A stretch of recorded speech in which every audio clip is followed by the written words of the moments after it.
ప్రపంచంలో కూడా ఎక్కడ లేనటువంటిది.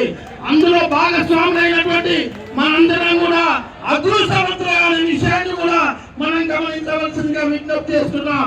ఈ రోజు మరి ఈ కార్యక్రమానికి అనేక జీవోలు అందించినటువంటి మన పెద్దలందరినీ కూడా గుర్తు చేసుకుంటూ ఈ రోజు ఈ కార్యక్రమానికి వారసత్వంగా మన తరం తర్వాత తరం ఉపాధ్యాయులు కూడా ఈ సిపిఎస్ రద్దును మహమ్మారి రద్దు చేయించి కేంద్ర ప్రభుత్వం కానీ రాష్ట్ర ప్రభుత్వం కానీ మెడల్ వచ్చి ఓపీఎస్ విధానం వచ్చే వరకు పోరాటాన్ని నిరాటంగా కొనసాగిస్తామనే విషయాన్ని కూడా గుర్తు చేస్తూ నాకు ఒక గర్వపడుతున్నాం.